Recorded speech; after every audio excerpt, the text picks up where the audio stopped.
अस्सलाम वालेकुम, मैं हूं ताहिर नवीद मुगल और आप मेरा यूट्यूब चैनल देख रहे हैं। कल मैंने एक व्हाट्सएप के लिए दोस्तों एक वीडियो अपलोड की थी व्हाट्सएप स्टेटस के लिए, लेकिन वो कुछ दोस्तों ने शिकायत की है कि जी ये 1 मिनट का सॉन्ग है तो व्हाट्सएप पे तो सिर्फ 30 सेकंड का जो है ना सॉन्ग वो स्टेटस पे लग सकता है। तो इसका मैं आपको तरीकाकार बताता हूँ कि आप 30 सेकंड से ज़्यादा का कि 4-5 मिनट तक भी आप गाना जो है ना वो व्हाट्सएप पे स्टेटस पे लगा सकते हैं। इसका बहुत ही आसान सा तरीका है, वो मैं आप दोस्तों को बताता हूँ। हाँ जी, तो चलते हैं व्हाट्सएप की तरफ। ये रहा स्टेटस, यहाँ से ये गाना है, ये मैं कल अपलोड किया था। ये 30 सेकंड इसके पहले हैं, इसको लगाते हैं,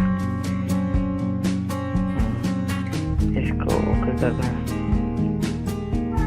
ये लगना शुरू है, साथ ही दूसरा हिस्सा इसका दोबारा वही गाना स्लाइड करना है और ये जो स्लाइड है ऊपर इसको पकड़ के आगे ले जाएं।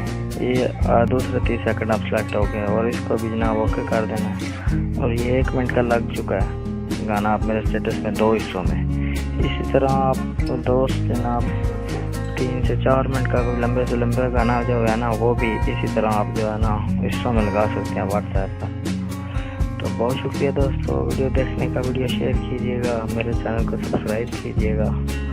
अल्लाह हाफिज़।